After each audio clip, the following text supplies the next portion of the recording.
श्याम मानव channel को आपका समर्थन देने के लिए चैनल को जरूर सब्सक्राइब करें। चैनल के नोटिफिकेशन पाने के लिए बेल आइकन भी दबाएं।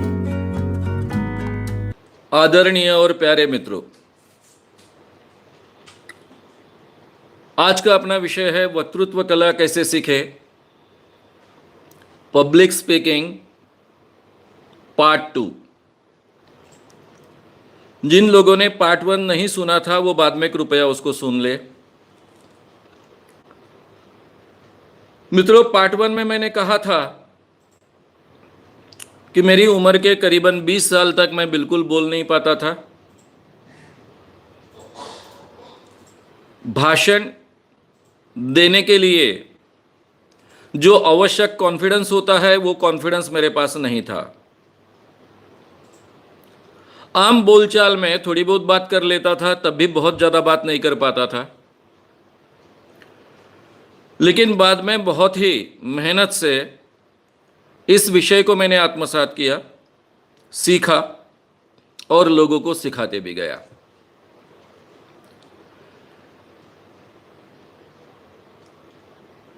ये जो बोलना सीखने का पूरा प्रयास है, वो प्रयास मैं आपके सामने शुरुआत में रखना चाहता हूं,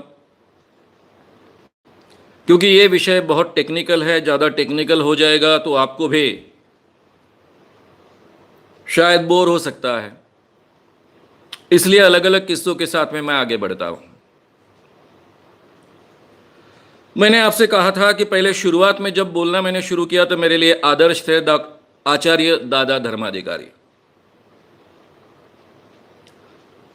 वो बहुत वैचारिक भाषण रहता था उनका। भाषण समझने के लिए कुछ वैचारिक क्षमता जो कहेंगे वो अगर किसी व्यक्ति में रहेगी तो ही उनका भाषण अच्छे ढंग से समझ पाएगा। भाषा भी चाहे मराठी हो चाहे हिंदी हो, बहुत अच्छी भाषा वो उपयोग में लाते थे। भाषा समृद्ध होती थी। मैं शुरुआत में उनकी कॉपी करने का प्रयास करता था। मुझे कई बार मेरे मित्र कहते थे कि तुम बिल्कुल आचार्य दादा धर्माधिकारी की कॉपी कर रहे हो।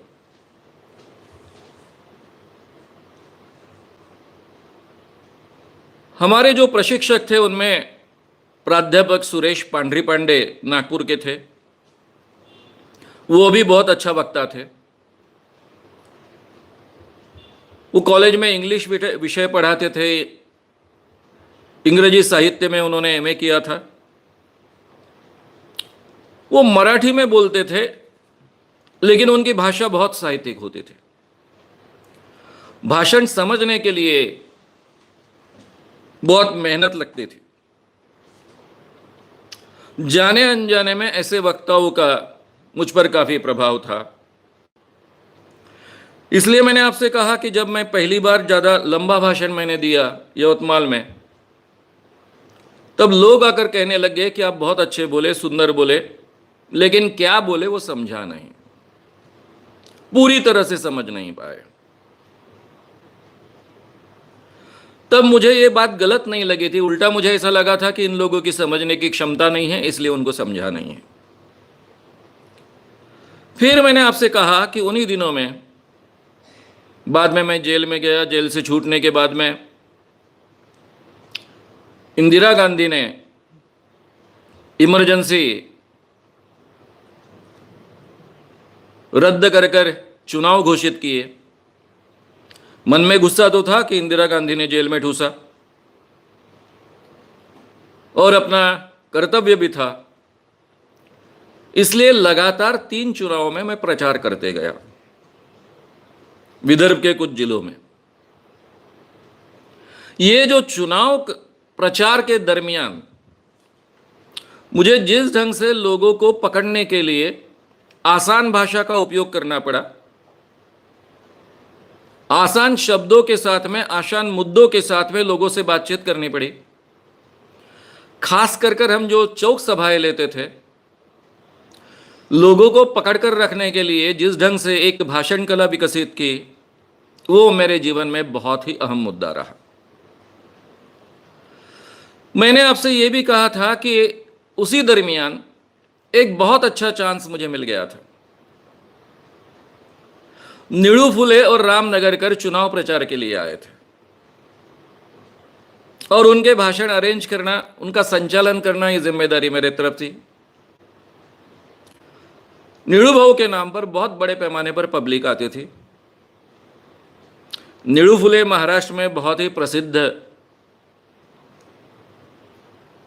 चित्रपट कलावंत थे।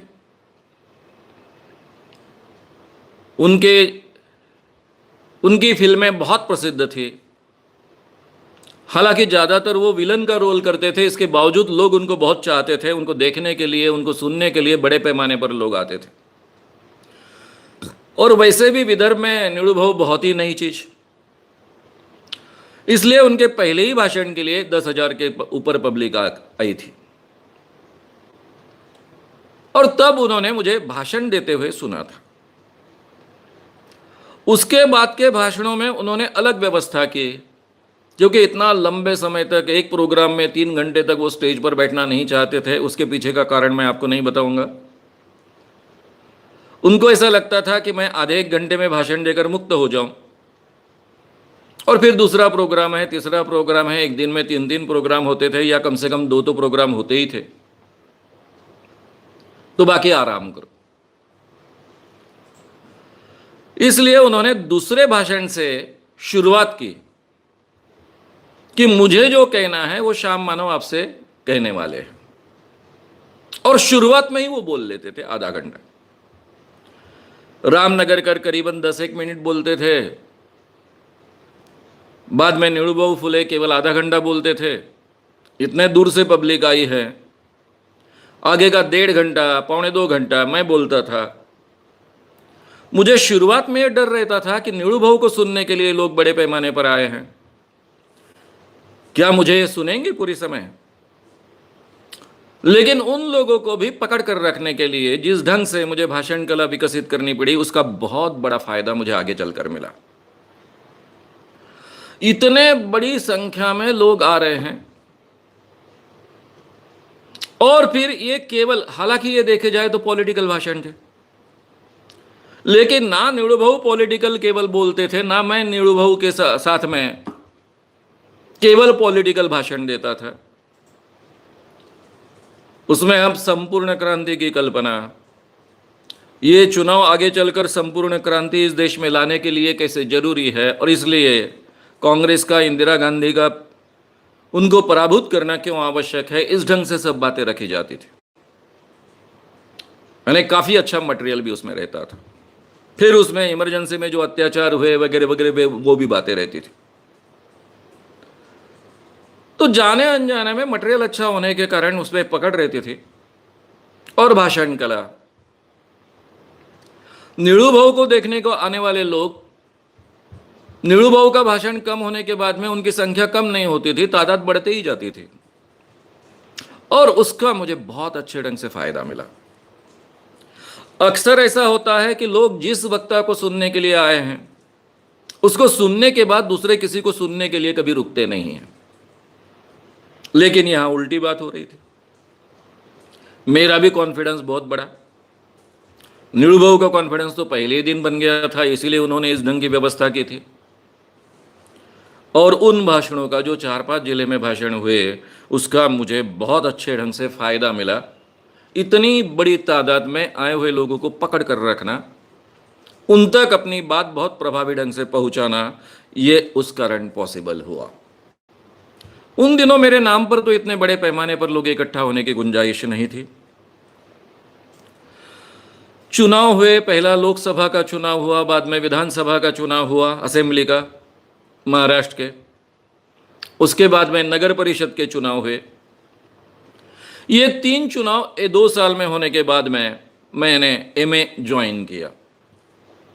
मेरा एमए पार्ट 2 बचा हुआ था, इसलिए मैं नागपुर में गया। यवतमाल में एक तरफ ये चुनाव का प्रचार, और जैसे ही चुनाव खत्म हो गए, मैं मेरी रसवंती शुरू कर दी थी। मैंने कहा था कि पहले ही रसवंती की पूरी तैयारी कर ली थी, लेकिन चुनाव डिक्लेयर होते ही मुझे वो वैसे के वैसे छोड़ना पड़ा। और सब कुछ कंसंट्रेशन चुनाव में करना पड़ा। हम वहां से काफी एक्टिविटीज चलाते थे। यवतमाल में हमने वक्तृत्व कलोपासक संघ निर्माण किया, जिसमें यवतमाल के स्कूल कॉलेजेस के लड़कों लड़कियों को हम पकड़ते थे, गांव के टाउन हॉल में परिसंवाद सिंपोजियम रखते थे या फिर डिबेट रखते थे अलग अलग विषयों पर। और अचरज की बात ऐसी है कि गांव के छोटे छोटे लड़के लड़कियां भाषण देने के लिए वहां खड़े हो रहे हैं और उनको सुनने के लिए गांव के हजारों की तादाद में लोग आते थे। इसमें उनका भी कॉन्फिडेंस बढ़ते गया, हम उनको सिखाते गए, उनको तैयार करते गए, हम भी खुद सीखते गए और ये एक्टिविटीज बहुत चलने लगी। एक तरफ मैं रसवंती चला रहा हूं, बाद में खानावड़ जिसको कहते हैं, खाना खिलाने की व्यवस्था, ऐसा होटल भी बाद में खोल लिया था और वहां से हमारी ये सब एक्टिविटीज चल रही है। तो गांव के एक्टिविटीज का, यवतमाल के एक्टिविटीज का एक केंद्र बन चुका था। मेरी रसवंती तब यवतमाल के दत्त चौक में थी। बड़े बड़े लोग मेरे रसवंती में आते थे, चाहे प्राचार्य राम शेवाड़कर हो, नरहर कुरुंदकर हो। एक दिन तरुण भारत के मागो वैद्य आए, हमारा काम देखकर वह काफी प्रभावित हुए। उन्होंने जो मेरे मित्र मेरे साथ काम कर रहे थे, प्राध्यापक नमा जोशी, इनको डायरेक्टली तरुण भारत के वार्ताहरशिप ऑफर कर दी यवतमाल जिले की। तब तरुण भारत बहुत प्रेस्टिजियस पेपर था, नंबर 1 था विदर्भ में, और वो पत्रकार बन गए। यवतमाल डिस्ट्रिक्ट के न्यूज भेजने का काम करने लग गए और जैसे प्राध्यापक नमा जोशी को उन्होंने ऑफर दी, उसी ढंग से मुझसे कहा था आगे क्या कर रहे हो। मैंने कहा था कि अभी नेक्स्ट सेशन जब शुरू होगा जून जुलाई, तो मैं नागपुर में सेकंड ईयर मेरा करने का है, इंग्लिश लिटरेचर में एमए पार्ट 1 तो कर चुका हूं, तो उसके लिए मैं नागपुर आने वाला हूं। तो उन्होंने तब मुझे इतना ही कहा कि आप नागपुर आने के बाद में जैसे ही नागपुर ज्वाइन करते हो तो तरुण भारत में मुझसे मिलने के लिए आई है। अब तब उन्होंने कहा, मुझे बहुत अच्छा लगा कि मागो वैद्य जैसे इतने बड़े संपादक तरुण भारत के मुझे कह रहे हैं कि तरुण भारत में आकर मिलो। लेकिन उनके दिमाग में कुछ था, ये मेरे ध्यान में नहीं आया था। मैं नागपुर में एमए फाइनल को ज्वाइन किया। महाविद्यालयाचा परिसर, यूनिवर्सिटी का एरिया जो है, जहाँ पोस्ट ग्रेजुएट के सब क्लासेस चलते हैं, पीजीटीडी जिसको हम कहते हैं, पोस्ट ग्रेजुएट डिपार्टमेंट्स ह्यूमैनिटीज़ के, थोड़ा अमरावती रोड पर नागपुर शहर से बाहर है वो एरिया। वहाँ पर फिर मेरी हमेशा की जैसी बहुत एक्टिविटीज़ चलते रही। वहाँ लड़कियों को बहुत तकलीफ़ देते थे कुछ लोग, उनके खिलाफ आंदोलन करना। बसेस की कमी थी, बसेस शुरू करने के लिए आंदोलन करना, ऐसी कई बातें चलते रही। इसी आंदोलन की एक न्यूज़ देने के लिए 3-4 माह बाद मैं तरुण भारत के ऑफिस में गया। मागो वैद्य जी से मुझे याद आया कि उन्होंने कहा था मिलो, मैं मिला। सबसे पहले उन्होंने मुझे सवाल पूछा कि तुम्हें 4 महीने हो गए आकर, अभी तुम मिलने को आ रहे हो। मैंने बड़ी नम्रता से कहा कि आपने कहा था, लेकिन मुझे संकोच हो रहा था कि इतने बड़े व्यक्ति से कैसे आकर मिलूं। अरे बोले, इतनी एक्टिविटीज तुम करते हो, क्या क्या करते रहते हो, और इतना समय नहीं निकाल सके मुझे आकर मिलने के लिए। मैंने कहा, आपको कैसे पता चला कि मैं एक्टिविटीज करता हूं? उन्होंने हंस दिए और कहा कि मेरा बेटा आपका बहुत फैन है, वो केमिस्ट्री में एमएससी कर रहा है उसी परिसर में, उसके जरिए मुझे तुम्हारी एक्टिविटीज की हर बात पता चलते रहती है। फिर उन्होंने मुझसे कहा कि एक आर्टिकल लिखो, इतना सब कुछ तुम करते हो, खुद देखते हो, एक ऐसा करो कि एक आर्टिकल लिख कर दो। अब मैं साहित्य का विद्यार्थी था, काफी पढ़ता भी था। एक जमाने में तो पूरा साहित्य ही पढ़ता था, अभी कम से कम कुछ सालों से बहुत वैचारिक पढ़ने लग गया था। मैंने बहुत साहित्यिक भाषा में एक आर्टिकल लिखकर उनको दिया। जब मैं लेकर उनके पास गया तो मुझे सामने बिठाकर उन्होंने पढ़ना शुरू किया। पढ़ने के बाद में उन्होंने कोई प्रतिक्रिया व्यक्त नहीं की। उन्होंने इतना ही कहा कि तुमने एक लिखा है, ऐसा करो, इसी ढंग से तुमको जैसा लगता है वैसा एक दूसरा आर्टिकल लिख कर लो। मुझे लगा कि संपादक जी को शायद मेरा लिखने का तरीका पसंद नहीं आया है। अब मैंने बहुत साहित्यिक भाषा में लिखा था, अलग अलग एनेक्डोट्स लिखे थे, महाविद्यालय के परिसर में जो घटनाएं घटती हैं, अलग अलग 4 घटनाएं चुनकर उसके बारे में लिखा था। मैंने दूसरा आर्टिकल दूसरी भाषा शैली में लिखा, एकदम से भिन्न, ताकि ये तो कम से कम इनको पसंद आए। और दूसरा आर्टिकल लेकर उनके सामने खड़ा हुआ। फिर मुझे बिठाकर उन्होंने उसको पढ़ा। पढ़ने के बाद में उन्होंने कहा कि हम ऐसा करते हैं कि यूथ के लिए कॉलम शुरू करते हैं। 2 आर्टिकल तुमने लिखे, वैसे और 2 आर्टिकल लिख दो, और इसी हफ्ते से हम शुरू करते हैं। इसका नाम ही हम विद्यापीठाचा परिसर ऐसा रखेंगे, है ना, यूनिवर्सिटी का परिसर, यूनिवर्सिटी का एरिया, ऐसा नाम इसका रखेंगे। मुझे इतना अचरज लगा, क्योंकि तरुण भारत इतना प्रेस्टिजियस पेपर था।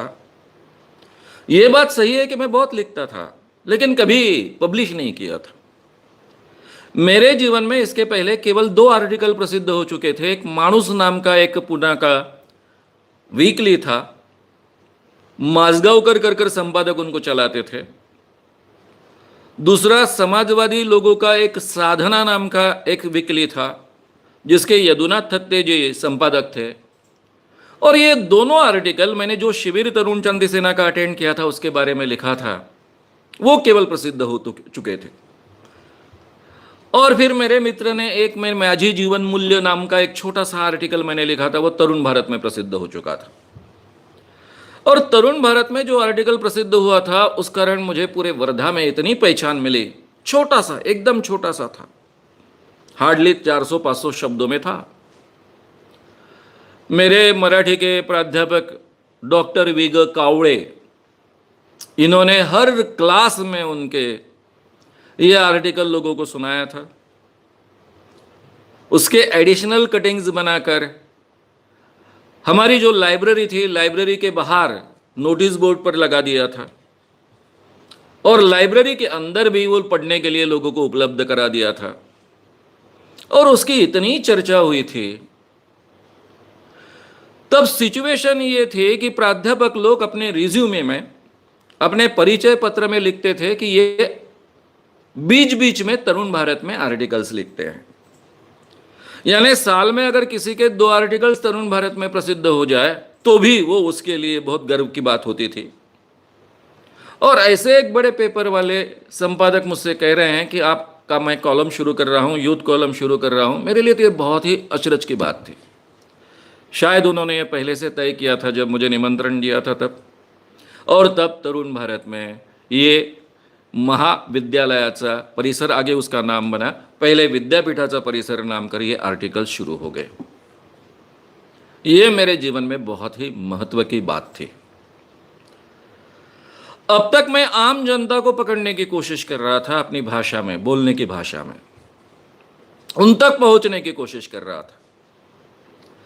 अब मेरे सामने एक अलग तबका आया, यूथ,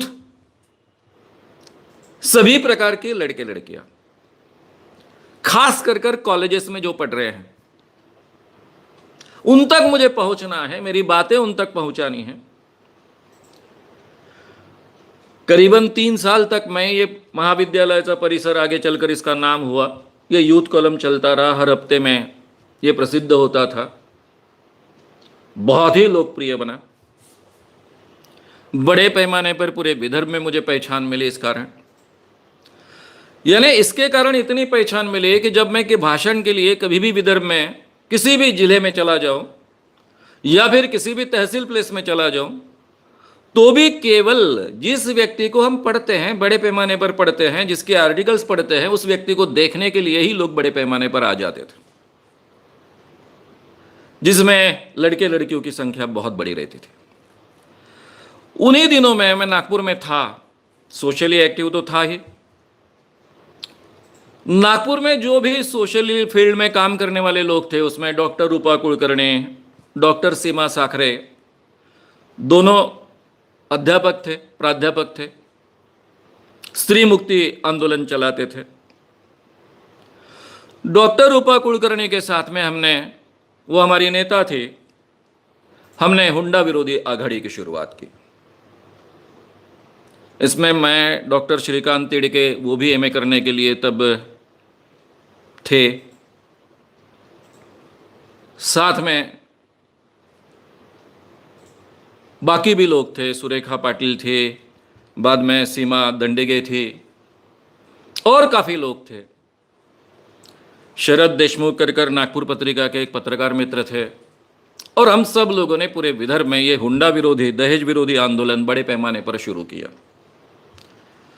अब एक तरफ मैं ये युवकों के लिए लिख रहा हूं और दूसरी तरफ मुझे समय होने के कारण बड़े पैमाने पर विदर्भ के हर गांव-गांव में जा रहा हूं, हर जिले-जिले में जा रहा हूं, हर तहसील में जा रहा हूं और वहां पर दहेज विरोधी आंदोलन के कारणवश इन विषयों पर हम भाषण दे रहे। अब स्त्री मुक्ति के बारे में बोल रहे हैं, स्त्री पुरुष समानता के बारे में बोल रहे हैं, दहेज नहीं लेना चाहिए इसलिए लोगों को कन्विंस कर रहे हैं, दहेज लेने के कारण जो समस्याएं खड़ी होती है वो लोगों के सामने रख रहे हैं। तो मेरे जीवन में पहली बार आम आदमी के जीवन में डायरेक्टली संबंधित जो बातें हैं और थोड़े कुछ चीजों के बारे में टची होते हैं वैसी बातें भी मुझे करनी पड़ रही थी और मैं धीरे धीरे सीख रहा था कि कम से कम लोग दुखी हो, उनको कम से कम बुरा लगे और वो ज़्यादा से ज़्यादा अच्छे ढंग से कन्विंस हो। तो एक अलग ढंग की भाषा शैली सीखने का इस बहाने मुझे अवसर मिला। उसके बाद मैं कुछ दिनों बाद मैंने कॉलेज ज्वाइन किया था, अध्यापक कर प्राध्यापक कर कॉलेज में पढ़ाता था, सीनियर को पढ़ाता था, जूनियर को पढ़ाता था। एक साल में ही मेरा भ्रम टूट गया। शायद मेरा विषय गलत था, मैं इंग्लिश पढ़ाना क्योंकि इंग्लिश का प्राध्यापक था और जिस कॉलेज में मेरी अपॉइंटमेंट हुई थी उस कॉलेज में वो पढ़ना नहीं चाहते थे। मैं डे वन से उन बच्चों को कहता था कि भाई मैं तुमको तो रात दिन पढ़ा रहा हूँ, केवल मैं नहीं जितने नए प्राध्यापक थे उन सबको काम को लगाया था। हमारे कॉलेज में पढ़ाने की परंपरा नहीं थी, इसके बावजूद हमने शुरू की थी। डे वन से मैं हर विद्यार्थी को कहता था, करीबन हर विद्यार्थी को मैं पढ़ाता था कॉलेज के, क्योंकि सीनियर के भी सभी क्लासेस को मैं पढ़ाता था और जूनियर के भी पढ़ाता था, कि इस साल आपको कॉपी करने का अवसर नहीं मिलने वाला है क्योंकि मैं आपके कॉलेज में आया हूं। ईमानदारी से आप अभ्यास कीजिए और अभ्यास के आधार पर ही पास होने की कोशिश कीजिए। अब कई सालों से कॉपी करने की आदत, उनको लगता था ऐसा कैसा हो सकता है, इतने सालों से ये परंपरा चल रही है कॉपी करने की, धड़ल्ले से कॉपी होती थी उस कॉलेज में। वो सेंटर ही कॉपी के लिए बहुत प्रसिद्ध था और मैंने एक भी लड़के को कॉपी करने की गुंजाइश नहीं रखी। सब मुझसे डरते थे, यूनिवर्सिटी के जो वाइस चांसलर है वो भी डरते थे। उन दिनों में जनता गवर्नमेंट था शरद पवार जी का, उनमें सदानंद जी वर्दे शिक्षा मंत्री थे, मेरे अच्छे मित्र थे, उसका भी काफ़ी असर होता था। और इस ढंग से सिचुएशन क्रिएट हुई कि एक भी लड़के को कॉपी करने को नहीं मिली।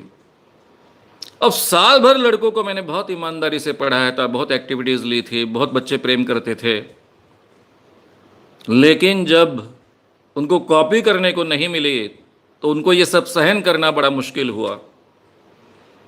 और एक झुंड लेकर मेरे पास आए और बोले, सर आपने हमारे लिए इतना किया है इसलिए आपको जिंदा छोड़ रहे, नहीं तो यही हम मार डालते। और मुझे तब लगा कि इतना बच्चों के लिए मैंने मेहनत की तो भी बच्चे मुझे ऐसे बोल रहे हैं। अच्छा, ऐसा नहीं किया कि मैंने उनको धोखा दिया। मैं शुरुआत से उनको कह रहा था कि इस साल मैं आपके कॉलेज में आया हूं, आपको कॉपी करने का अवसर नहीं मिलेगा। उसके बाद में मेरा भ्रम टूट गया। मुझे नहीं लगा कि मुझे प्राध्यापक कर काम करना चाहिए, हालांकि मेरे जीवन का उद्देश्य था कि मैं अच्छा प्राध्यापक बनूं। उसके बाद में मैं पूना में मनोहर नाम का जो वीकली था किर्लोस्कर का, वहाँ ज्वाइन हुआ और एकदम से नया फील्ड मुझे प्राप्त हुआ, पूना जैसा एक फील्ड प्राप्त हुआ। पूना में शुरुआती दिनों में पूना के बारे में मेरे मन में बहुत आकर्षण था। महाराष्ट्र के हर व्यक्ति के मन में पूना का बहुत आकर्षण होता है। पूना को महाराष्ट्र का बुद्धि का माहेरघर कहा जाता है, यानी बुद्धिमान लोगों का मायका कहा जाता है। बड़े बड़े लोगों के नाम मैंने सुने थे, उनके भाषण सुनने के लिए मैं जाऊं, देखता हूं कि सामने केवल 100 श्रोता है, 50 श्रोता है। मुझे बहुत दुख होता था कि इतने बड़े बड़े नाम, जिनके नाम हम सुनते आए हैं, अच्छे वक्ता है, और उनके भाषण के लिए 50 लोग आए हैं, 100 लोग आए हैं। ये क्या क्या सिचुएशन है, बहुत बुरी सिचुएशन है। और फिर हमने जर्नलिज्म के जो लड़के मेरे साथ जुड़ गए थे, उनको मिलकर यहाँ पर हमने युवा मंच नाम की एक एक्टिविटी शुरू की। बड़े पैमाने पर लड़के लड़कियों को हम पूरे कॉलेजेस से इकट्ठा करते थे, अलग अलग विषयों पर परिसंवाद आयोजित करते थे, सिंपोजियम्स आयोजित करते थे। कॉलेज के ही लड़के लड़कियां बोलते थे और उनको सुनने के लिए 500 से लेकर 1000 तक लड़के लड़कियां इकट्ठा होते थे। मुझे सब कहते थे कि पुणे में कोई भाषण सुनने के लिए इकट्ठा नहीं होता, और वहाँ पर 1000 लोग इकट्ठा आने शुरू किए।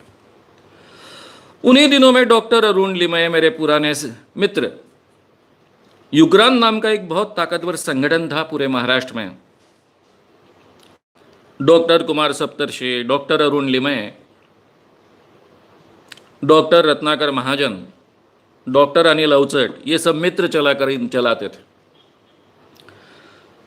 अब इतनी एक्टिविटीज तो बची नहीं थी, तो डॉक्टर अरुण लिमये और हमने यहां पर दहेज विरोधी आंदोलन शुरू कर दिया। और उस बहाने भी पुणे के आसपास जाकर, पुणे के कॉलेजेस में जाकर, पुणे के हर मोहल्ले में जाकर हम इस विषय पर व्याख्यान देते थे। एक तरफ ये युवा मंच का मुझे ये फायदा ये मिला कि ये बच्चों को ट्रेन करते वक्त, वक्ता कर ट्रेन करते वक्त मुझे भी काफी सीखने को मिलता था, और उनको भी खड़ा करने के लिए, तैयार करने के लिए जो मेहनत लेनी पड़ती थी। इस कारण इस विषय का, जिसको हम वक्तृत्व कला कहते हैं, उसका काफी अभ्यास करने का अवसर प्राप्त हुआ। अब ये अलग अलग प्रयोग करने के बाद में 1982 में मैंने अखिल भारतीय अंधश्रद्धा निर्मूलन समिति के नाम से आंदोलन शुरू किया। अब देखिए, अब तक के जो विषय थे, संपूर्ण क्रांति का ये जो विषय था, लोगों के सामने हम ये बात रखते थे, उसमें पॉलिटिकल कुछ अटैक्स होते थे, गवर्नमेंट की योजनाओं के बारे में, गवर्नमेंट ने क्या गलतियां की, देश की अर्थव्यवस्था कैसी चाहिए, सब लोगों को समानता कैसी प्राप्त होनी चाहिए, आर्थिक समानता कैसी प्राप्त होनी चाहिए, ऐसी बातें थी। उसमें आम आदमी कहीं दुखी होने की गुंजाइश नहीं थी। फिर दहेज विरोधी आंदोलन में हम स्त्री पुरुष समानता की बातें रखते थे। स्त्री पुरुष समानता की बातें रखते वक्त कुछ बातें ऐसी थी कि आम आदमी थोड़ा सा हर्ट हो सकता था। तब बहुत अच्छे ढंग से अपने आप को हम ट्रेन कर पाए कि कम से कम लोगों को हर्ट कर कर अपनी बात रखे, ताकि वो कन्विंस हो। और फिर बाकी जो, चाहे यवतमाल का कलोपासक संघ हो, चुनाव के विरोधी भाषण हो,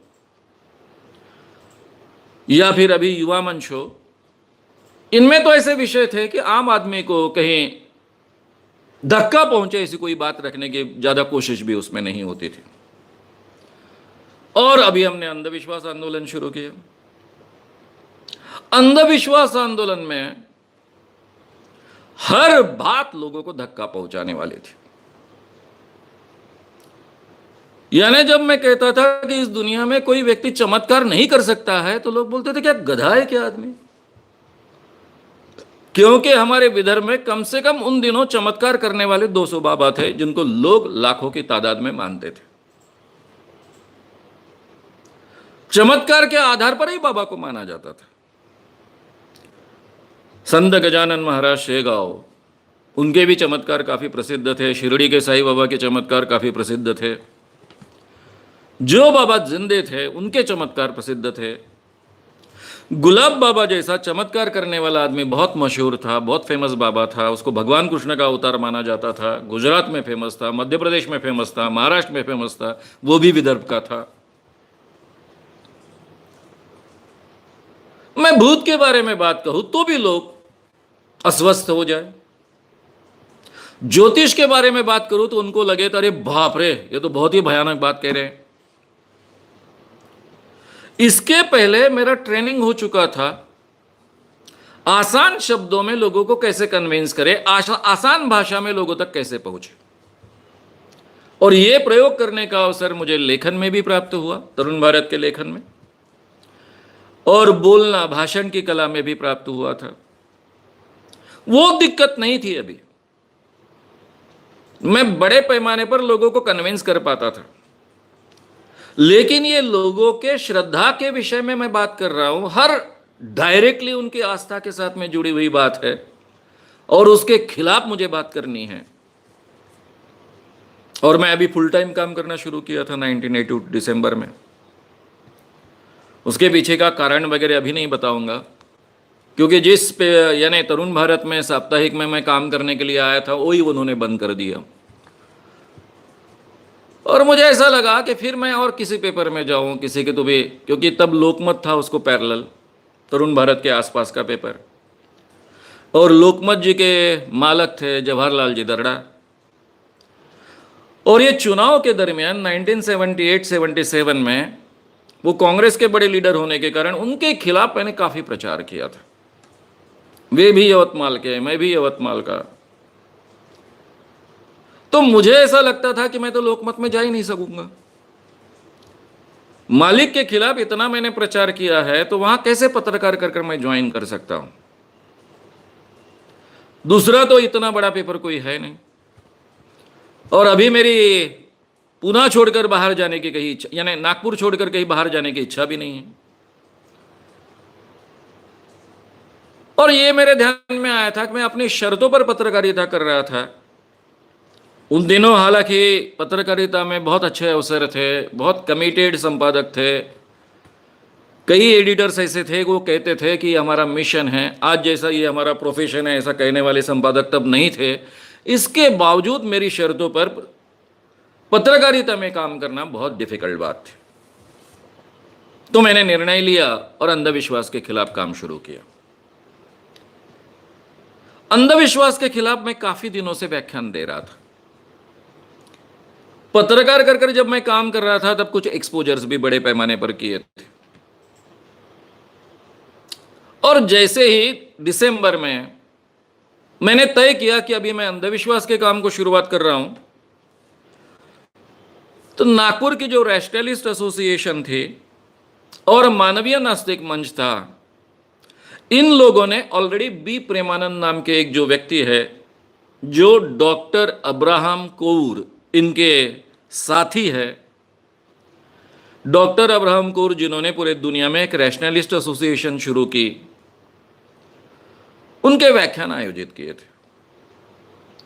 ब्री प्रेमानंद जी को मैं थोड़ा बहुत जानता था, क्योंकि डॉक्टर अरुण लिमय और मैं साथ में काम करते थे पुणे में। उन्हीं दिनों में बी प्रेमानंद जी के प्रोग्राम्स पहली बार महाराष्ट्र में आयोजित हुए थे, वो पुणे में आयोजित हुए थे।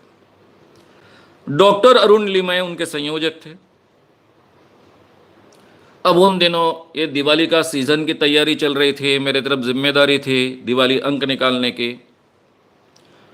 एक खास मीता पाटिल पर मैं स्टोरी कर रहा था, कवर स्टोरी, स्त्री के लिए। स्त्री हमारा मंथली था, इसलिए मेरे पास बिल्कुल समय नहीं था।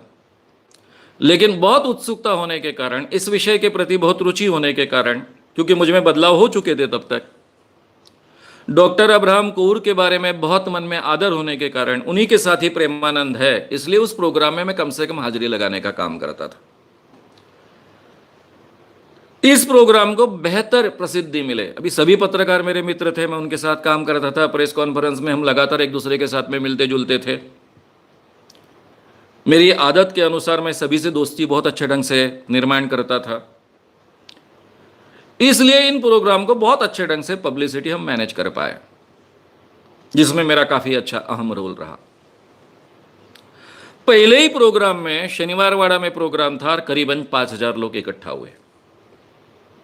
वहां सही देखा जाए तो इतने बड़े लोगों को खड़े रहने के लिए भी जगह मुश्किल।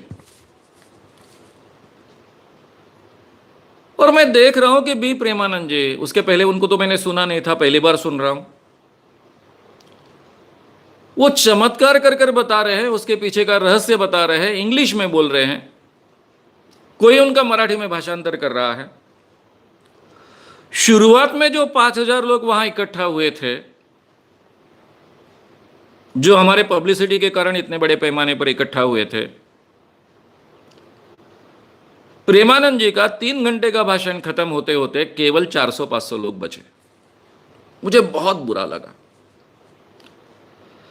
मैंने कहा अरुण लिमये को, जो आयोजक थे, अरुण, ये बहुत बुरी बात है, इतने बड़े पैमाने पर लोग आए हैं और लोग ऐसे चले जा रहे हैं, उनको हम कन्विंस नहीं कर पा रहे हैं, उनको रोक नहीं पा रहे हैं। प्रेमानंद जी तो अच्छा वक्ता नहीं है, ठीक है, लेकिन कम से कम भाषांतर करने वाला बहुत प्रभावी वक्ता चाहिए, तो इसका सही माने में हमको आउटपुट मिलेगा। अरुण लिमये मुझसे नाराज थे क्योंकि मैं समय नहीं दे पा रहा था। उन्होंने मुझे सुनाया, बोले मैं तो भाषण नहीं दे सकता हूं क्योंकि वो कैंसर के आखिरी स्टेज पर थे, कब जाएंगे इसकी गारंटी नहीं थी। फिर कुछ ही दिनों में चले भी गए इस दुनिया से। मैं तो बोल नहीं सकता हूं। तुम अच्छे वक्ता हो, लेकिन तुम्हें अपने करियर की पड़ी है, तुम्हारे कमिटमेंट की पड़ी है। कौन देगा फिर भाषण? कौन इस मोमेंट को महत्व देगा, इसको बढ़ावा देगा? मैंने कहा तुमने ये प्रोग्राम रखा, मुझे कहा नहीं था, नहीं तो मैं शायद इतनी बड़ी कमिटमेंट मेरे प्रेस की ओर से मैं नहीं लेता। रूटीन जो काम है वहीं तक अपने आप को सीमित रखता। अब एक बार लिया है तो मैं छोड़ नहीं सकता हूं। बाकी के भी प्रोग्राम्स में ऐसा ही हुआ, उसमें कोई सुधार करने की गुंजाइश नहीं थी। और उसी के साधारणतः 6-7 महीने, करीबन साल भर बाद मुझे यह अवसर मिला। इन लोगों ने प्रेमानंद जी के प्रोग्राम्स आयोजित किए थे पूरे विदर्भ में, करीबन 10 प्रोग्राम आयोजित किए थे। और फिर अनायास से मैं फुल टाइम ये काम करने वाला हूं, उनको पता चला। सभी मेरे मित्र थे, नागेश चौधरी है, सुधाकर जी जोशी है, हमारे साइकोलॉजी के हेड ऑफ द डिपार्टमेंट है CG पांडे है। तो सब लोगों ने कहा कि जो इंग्लिश का मराठी में भाषांतर करने का काम होता है तो आप ही कीजिए। अब मैंने तय किया था, इसलिए मैंने स्वीकार भी किया। और यह मेरे जीवन का एक बहुत अच्छा अवसर रहा। मुझे फिर यहां बहुत सीखने को मिला। अब प्रेमानंद जी को और मेरी बहुत अच्छी पहचान नहीं थी, हाय हेलो एक बार हो चुका था केवल। उनको मेरे प्रति विश्वास है नहीं है मुझे पता नहीं था। वो उसी ढंग से 3 घंटे चमत्कार कर कर लोगों के सामने प्रोग्राम पेश कर रहे हैं, अपनी बात कह रहे हैं इंग्लिश में, उसका भाषांतर मैं मराठी में कर रहा हूं। धीरे धीरे उसको इंटरेस्टिंग बनाने के लिए मैं उसके साथ में कुछ जोड़ रहा हूं। 2-3 प्रोग्राम में ऐसा हो चुका था, 2-3 प्रोग्राम खत्म होते होते, कि बी प्रेमानंद जी जो कहना चाहते हैं इंग्लिश में, वो करीबन वो उनका 60% में भाषांतर कर रहा हूं और 40% में अपना जोड़ रहा हूं। अब उनको मराठी समझता था, हिंदी समझता था, इसलिए मराठी भी काफी अच्छा ढंग से समझता था। वो बोलते थे तुम नई नई बातें जोड़ रहे हो, लेकिन पब्लिक पर उसका बहुत अच्छा असर होता था। प्रोग्राम इंटरेस्टिंग होते थे, लोग भागते नहीं, उल्टा ज्यादा बड़े पैमाने पर मैं लोगों को खींच पाता था। इस कारण शायद उन्होंने मुझे अलाउ किया। और तुकडोजी महाराज का जो हमारा एक केंद्र है मुजरी कर, वहां आयुर्वेद कॉलेज है, और इस आयुर्वेद कॉलेज में विदर्भ से सब लोग आते हैं, बड़े पैमाने पर, केवल विदर्भ से नहीं पूरे महाराष्ट्र से आते थे। प्रेमानंद जी जो प्रयोग करते थे उसमें एक प्रयोग था,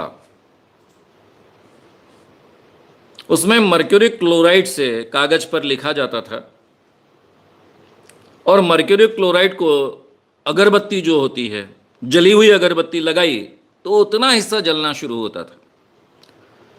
और उसमें से उस कागज पर एक ओम का चिन्ह बन जाता था। क्योंकि ओम लिखा हुआ रहता था उतना हिस्सा जलता था। अब ये मर्क्यूरिक ऑक्साइड वगैरह कुछ तो भी था, क्लोराइड नहीं। अब वो जलने के बाद में जो ओम बनता था, ये चमत्कार हो गया। ये चमत्कार एक्सप्लेन करते हुए वो कहते थे कि ये बीज मंत्र है और ये स्त्रीलिंग है, ये पुरुष लिंग है। मुझे ये बात हमेशा खटकती थी, इसलिए मैं जब एक्सप्लेन करता था मराठी में तो ये बात छोड़ देता था। इसलिए अभी तक 3 प्रोग्राम्स में हल्ला नहीं हुआ था। शायद उनके ये बात ध्यान में आ गई थी। लेकिन यहां जो आयुर्वेद कॉलेज के लड़के थे उनको इंग्लिश बहुत अच्छे ढंग से समझ में आती थी। इसलिए जैसे ही प्रेमानंद जी ने इस ढंग का स्पष्टीकरण दिया कि ये बीज मंत्र है, ये स्त्रीलिंग है, ये पुरुष लिंग है और ये दोनों का संयोग यानी ओम है,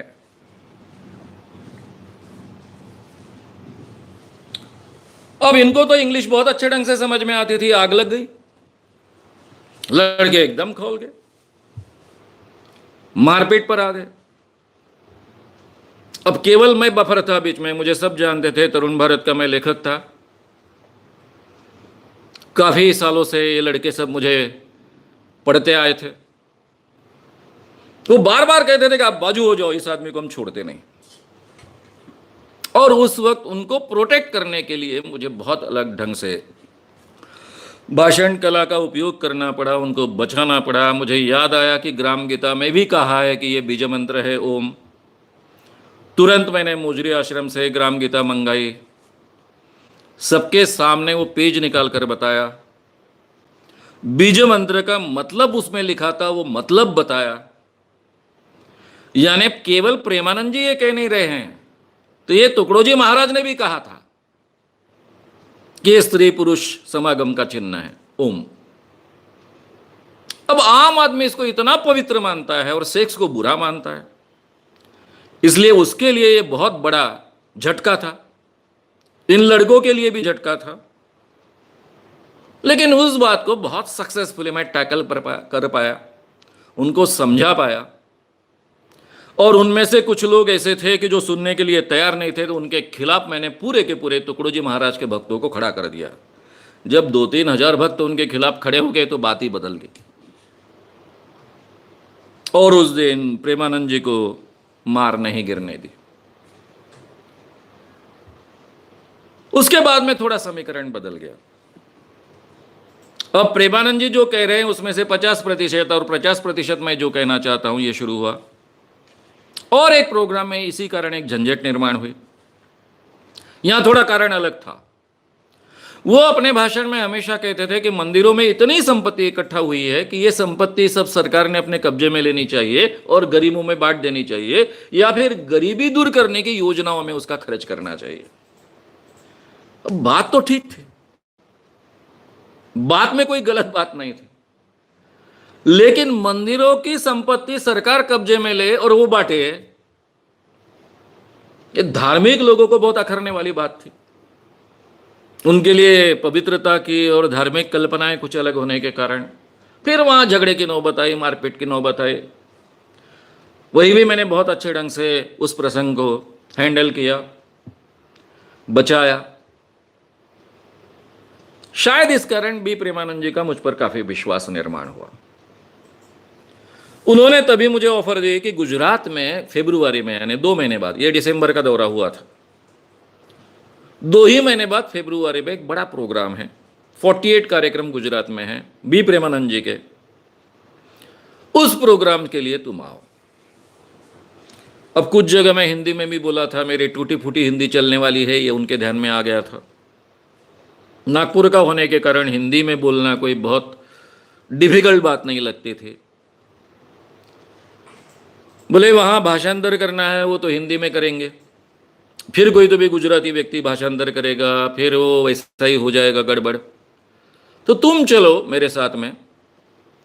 मैंने एक शर्त उनके सामने रखी कि अभी तक हमने 10 प्रोग्राम किए, उसमें तुम बोलते थे, चमत्कार करते थे और मैं केवल उसका भाषांतर करते करते मुझे जो कहना है कहता था।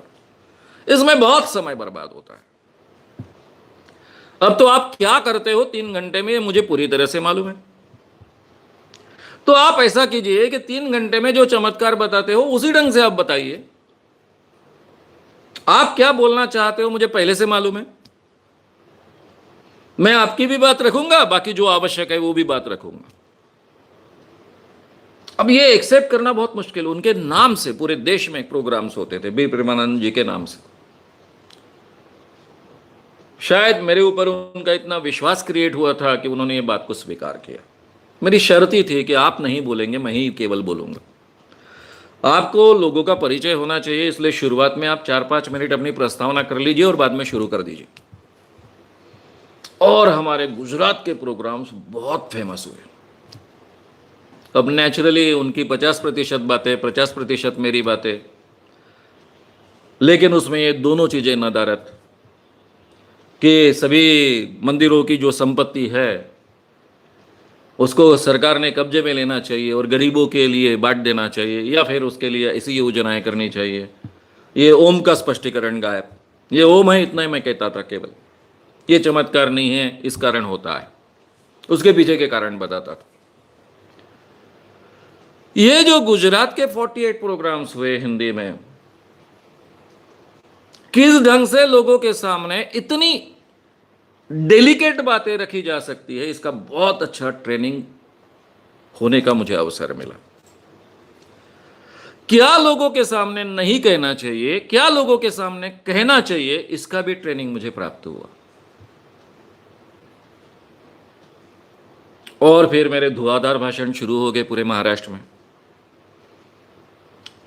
मेरे दिमाग में चल रहा था कि ये जो तरीका है रैशनलिस्ट एसोसिएशन का, मानवीय नास्तिक मंच का, और तब तक सभी पुरोगामी प्रोग्रेसिव मूवमेंट्स का, कि अंधविश्वास ये सभी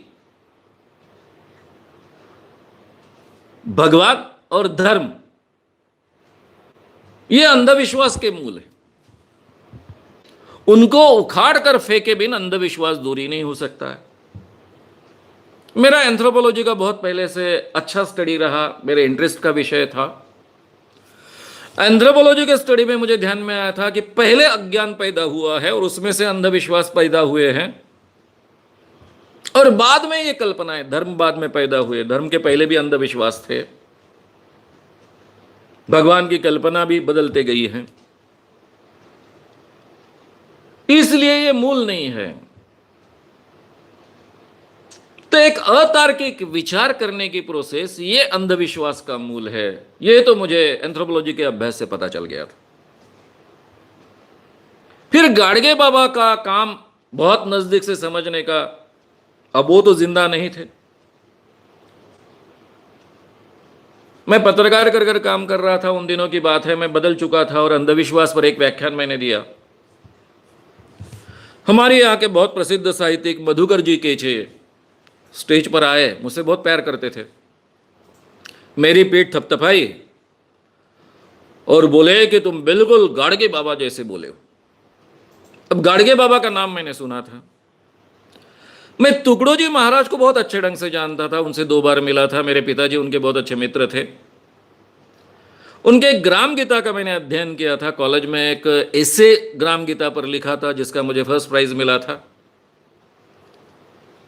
लेकिन मैं गाडगे महाराज को नहीं जानता था। अब हमारे यहाँ कई महाराज होते हैं, उनमें से एक गाडगे महाराज है, ऐसा शायद मुझे लगता था। मुझे तो पहले ऐसा लगा कि ये मधुकर जी केचे ऐसा कैसा बोल रहे हैं, गाडगे महाराज जैसा काम कर रहा है। मैं क्या महाराज हूं क्या? मैं तो अंधविश्वास के खिलाफ काम कर रहा हूं। लेकिन इतना बड़ा आदमी इस ढंग से तो बात नहीं करेगा। उन्होंने तो पॉजिटिव वे से कहा है, इसलिए मैंने खुलकर उनके साथ बात की और मुझे एक नए गाडगे महाराज, जो मुझे पता नहीं थे तब तक, सही माने में पता चल गया। ये 82 के आसपास की बात है, ये संगठन शुरू करने के पहले की बात है। और फिर गाडगे महाराज के बारे में मैंने काफ़ी पढ़ा। प्रबोधनकार जी ठाकरे की किताब पढ़ी, गोनी दांडेकर जी की उन्होंने चरित्र लिखा था दोनों ने, वो पढ़ा।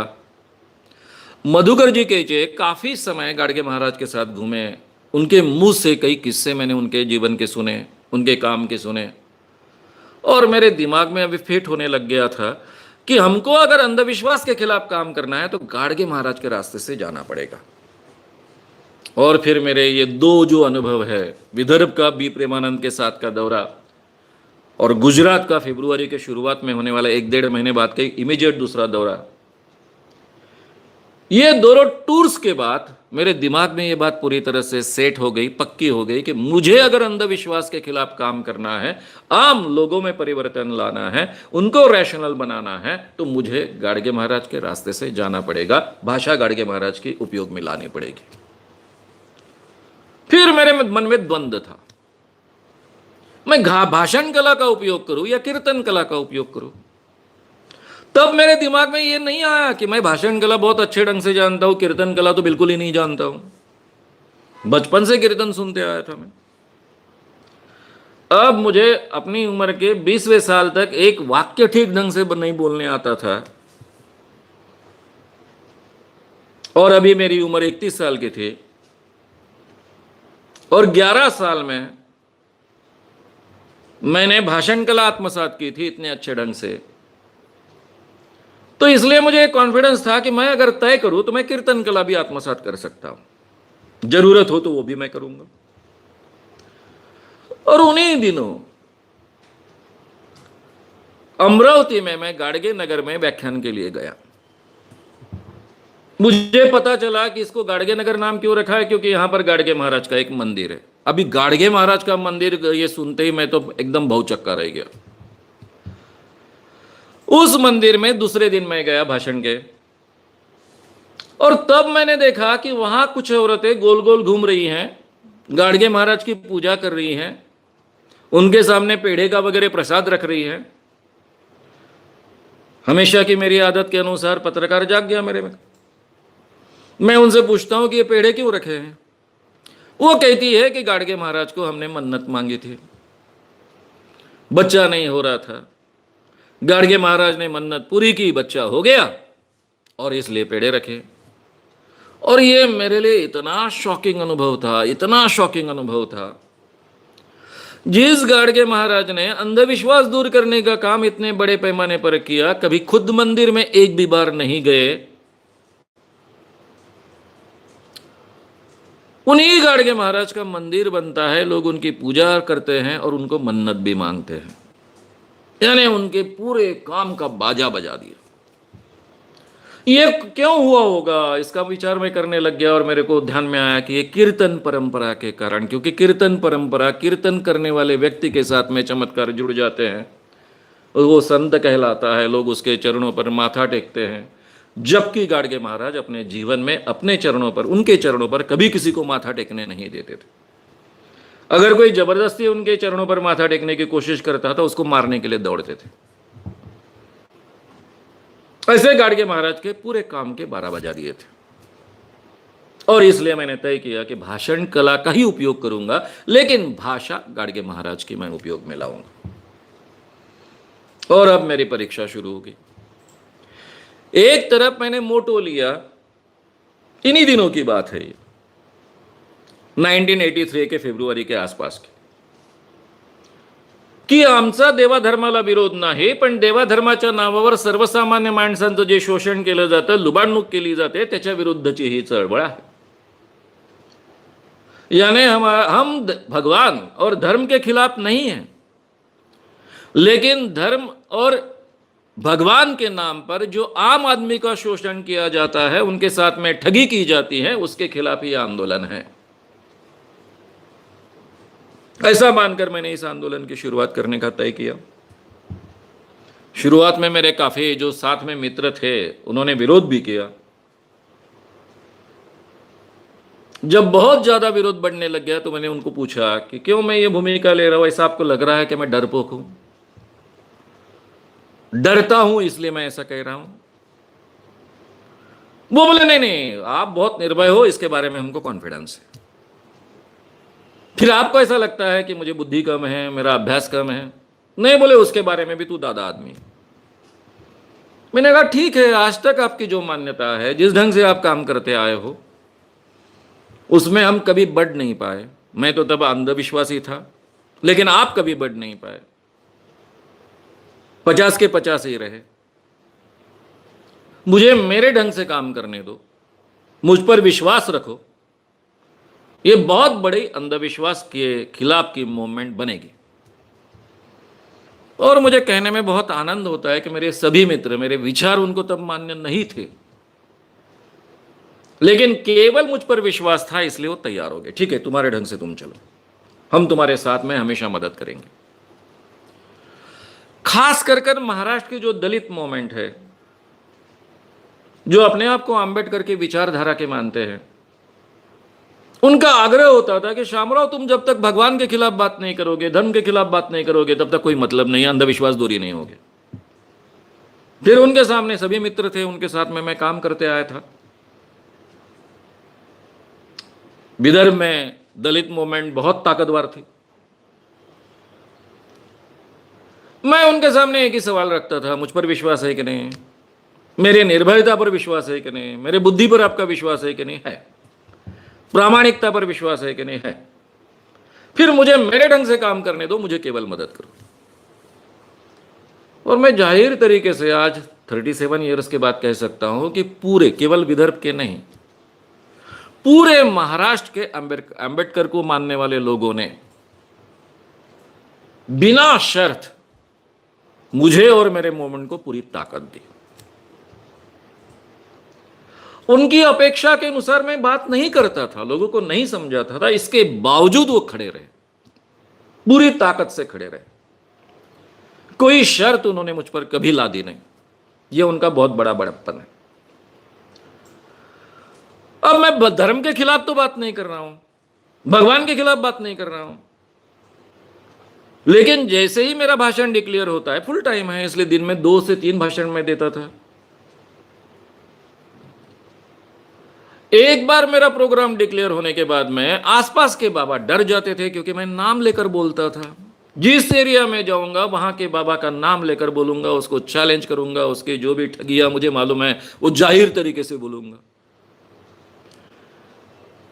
तो फरवरी से जो व्याख्यान मेरे शुरू हुए गुजरात दौरे के बाद में, हर व्याख्यान में लॉ एंड ऑर्डर के सिचुएशन क्रिएट होते थे। अब मेरा पहले से एक तरीका रहा है कि मैं बहुत कानून को मानता हूं।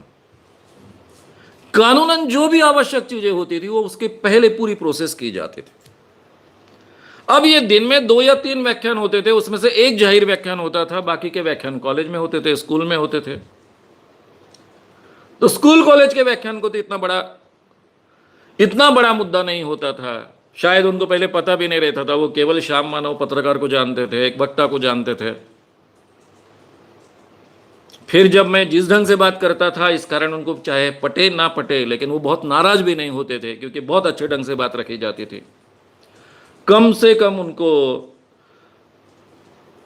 उनकी जो आस्था है उसको कम से कम धक्का पहुंचा कर, या फिर वो कम से कम दुखी हो, ये देखकर मैं अपनी बात रखता था।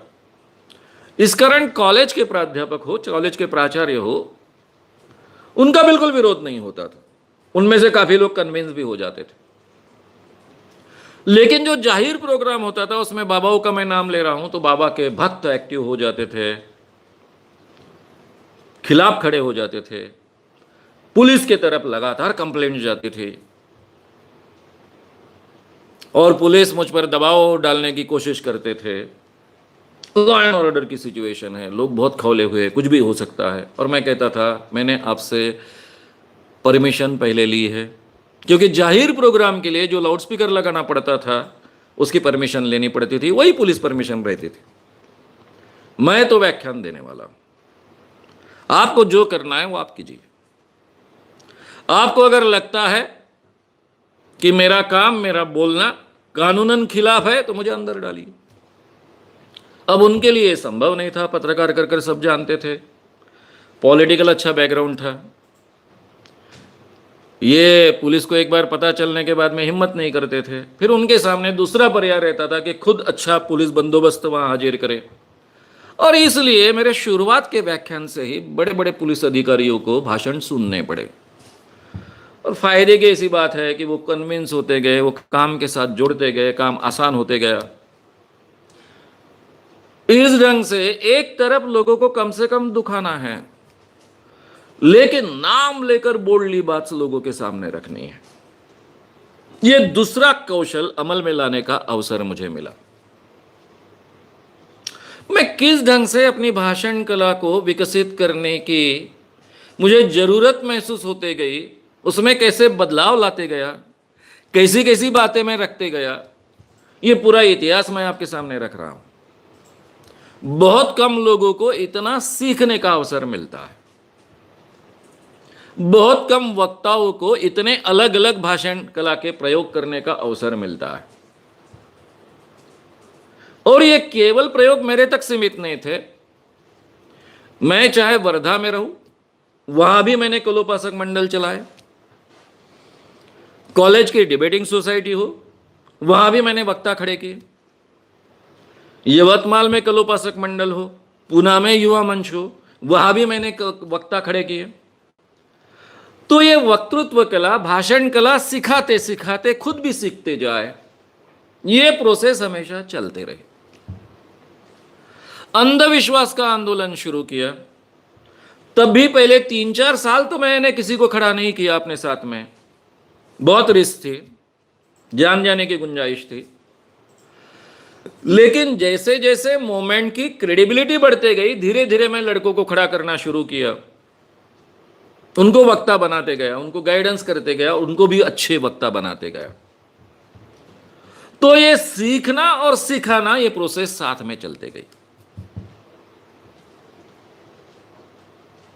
अब एक तरफ मैं अपनी बात बहुत बोल्डली कह रहा हूं, वहां कोई थोड़ा सा संभाल के बोलने की गुंजाइश नहीं। इस दुनिया में चमत्कार नहीं होते हैं। नहीं, कुछ लोग चमत्कार करने वाले ठग होते, ऐसा नहीं। इस दुनिया में कोई भी चमत्कार नहीं कर सकता है। जो जो चमत्कार करते हैं वो ठगी करते हैं। और सबसे बड़ी दिक्कत थी महाराष्ट्र में कि महाराष्ट्र के बहुत फेमस संत ज्ञानेश्वर, जिनके प्रति लोगों के मन में बहुत आदर है, संत तुकाराम, जिनके प्रति लोगों के मन में बहुत आदर है, उन संतों के चमत्कार बहुत फेमस थे, बहुत प्रसिद्ध थे, गांव गांव फैल चुके थे। इमीडिएट सवाल खड़ा होता था कि अगर दुनिया में कोई चमत्कार नहीं कर सकता था तो संत ज्ञानेश्वर ने जो भैंसे के मुंह से वेद बुलवाए, उसका क्या? वो एक दीवार पर बैठे थे और चांगदेव महाराज शेर पर बैठकर आए, तब उन्होंने कहा चल दीवार, और दीवार चलने लग गई। ये ज्ञानेश्वर ने जो चमत्कार किया, संत ज्ञानेश्वर जी ने, वो क्या है? संत तुकाराम महाराज सदैव वैकुंठ में गए पुष्पक विमान में बैठकर, और संत तुकाराम महाराज उनके अभंग की गाथाएं, उनकी कविताएं जब पानी में, इंद्रायणी के पानी में डुबो गई, तो प्रत्यक्ष विट्ठल ने बाहर लेकर आए, विट्ठल भगवान ने वो बाहर लेकर आए, जिसको पांडुरंग कहते हैं। उस चमत्कार के बारे में क्या? इन सवालों का जवाब मुझे मूवमेंट के शुरुआत से ही देना पड़ा, और मैं बहुत ताकत से दे पाया, क्योंकि ये दोनों संतों के अभंग चमत्कार के खिलाफ उपलब्ध थे, और इन दोनों के लिटरेचर में कहीं भी समर्थन करने वाले चमत्कार के कोई अभंग या ऊवी नहीं थे। इसलिए ताकत से ये बात मैं रख पाया। गांव गांव जाता था, देहात में जाता था। प्रसिद्ध वक्ता होने के कारण, लेखक होने के कारण बड़े पैमाने पर लोग इकट्ठा होते थे, और इस काम के साथ में चमत्कार और बाकी सब चीजें जुड़ी होने के कारण एक वोलेटाइल वातावरण का भी एक फायदा मिलता था। लोग 7-7, 8-8 हजार की तादाद में व्याख्यान को आते थे। और जब मैं ये सब बातें रखता था, हमेशा मेरे पूरे प्रोग्राम में कम से कम आधा पौन घंटा मैं संतों के बारे में बोलता था, कम से कम आधा पौन घंटा, जिनमें संत ज्ञानेश्वर, संत तुकाराम, टुकड़ोजी महाराज और खास कर गाड़गे महाराज, ये बात कहने के बाद में मैंने देखा कि गांव गांव के बूढ़े लोग आते थे, मेरे कंधों पर हाथ रखते थे, सिर पर हाथ रखते थे, मुझे कहते थे अरे इतने दिनों से ज्ञानेश्वर को हम पढ़ते आ रहे हैं, तुकाराम का गाथा पढ़ते आ रहे हैं, तू पहला आदमी हमको मिला जिसने सच्चा तुकाराम, सच्चा ज्ञानेश्वर हम तक पहुंचाया। और मुझे लगता था कि मैंने मेरे जीवन का सार्थक हो गया। जो व्यक्ति अपने जीवन में 70 साल तक, 80 साल तक ज्ञानेश्वर को और तुकाराम को लेकर बैठा है और वो आकर कहता है कि सही तुकाराम और सही ज्ञानेश्वर तुमने मुझ तक पहुंचाया, वो कहते थे कि हमारे मन में भ्रम पैदा होता था कि इनके कोई भी अभंग में तो ऐसी बात है नहीं, फिर इन्होंने ये चमत्कार कैसे किए होगे भाई संत है आखिर में।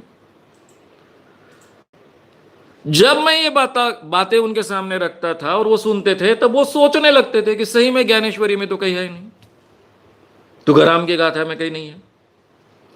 एक तरफ इनका बल मुझे मिलता था, दूसरी तरफ बड़े पैमाने पर जो बाबा लोग, मांत्रिक लोग, ज्योतिषी लोगों को भड़काते थे धर्म के नाम पर, भगवान के नाम पर, यह आदमी धर्म के खिलाफ है, भगवान के खिलाफ है, उन लोगों को संभालना। उनमें काफी प्रामाणिक भक्त रहते थे। मैंने हमेशा फर्क किया बाबा के गुंडे लोग और बाबा के प्रामाणिक भक्त। अगर किसी बाबा का प्रामाणिक भक्त मुझे मारने के लिए भी आए तो भी मैं उसके साथ में बहुत अलग ढंग से पेश आता था, बहुत प्यार से बात करता था और उसको मैं बदल पाता था। ये मोमेंट ही रोज लोगों को बदलने की मोमेंट। मैं लोगों को इतने बड़े पैमाने पर अपने भाषण के जरिए, भाषण कला के जरिए और उसमें जो सब्सटेंस है, उसमें जो सच्चाई है, उसके जरिए बदल पाया। इसलिए मैं जिंदा रह पाया, मेरे पूरा मोमेंट जिंदा रह पाया।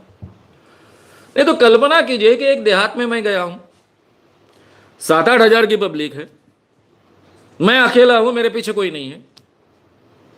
किसके पास इतना समय है कि रात दिन मेरे साथ चलेगा?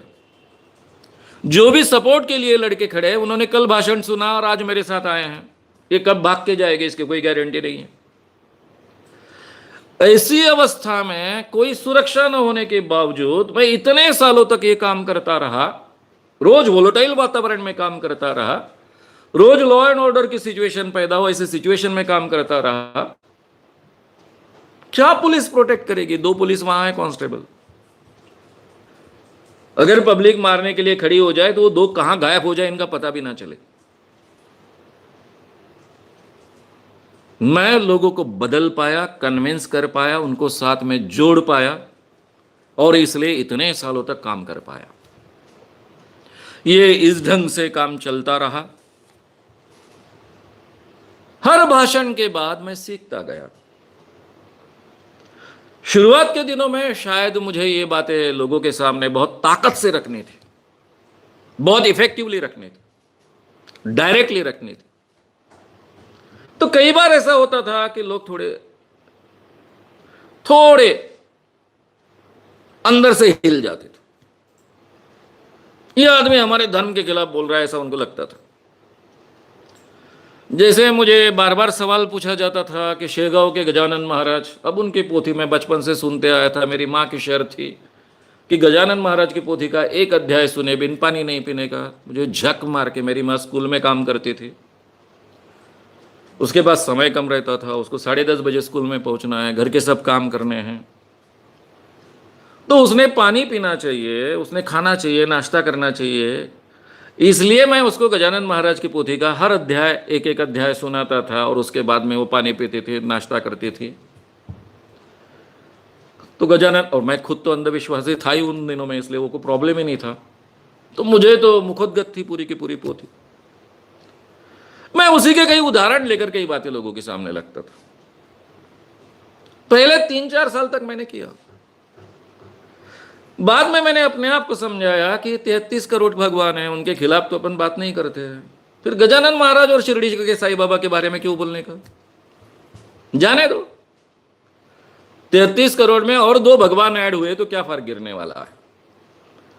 लेकिन पहले 3-4 साल पहले मुझे वो चमत्कार सब झूठे हैं ये जाहिर तरीके से बोलना पड़ा, पोथी के ही उदाहरण दे देकर बोलना पड़ा।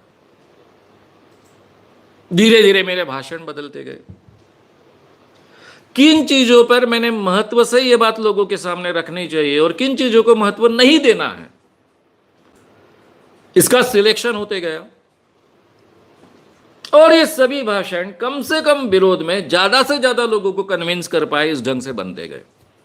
और मैं अपने आप को उस ढंग से मेरे भाषण कला में भी बदलाव लाते गया,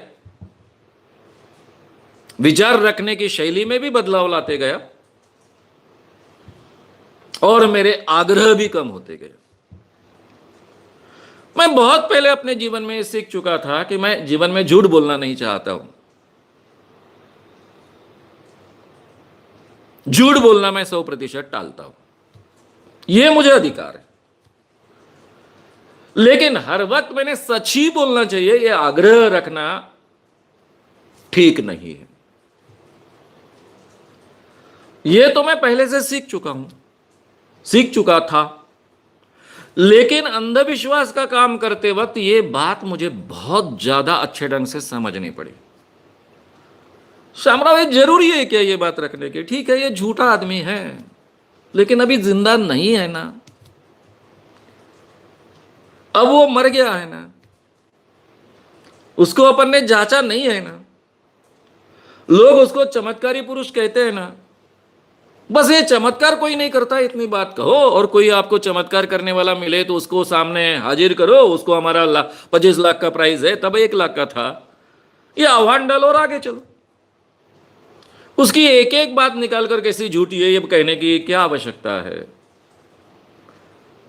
तय किया ना अपन ने 33 करोड़ भगवान के खिलाफ बात नहीं करने की है, तो और 2, 4, 5, 10 भगवान बढ़ गए तो क्या बिगड़ता है अपना? ये मुझे अपने आप को समझाना पड़ता था। हमेशा सच बोलने का आग्रह क्यों नहीं रखना है?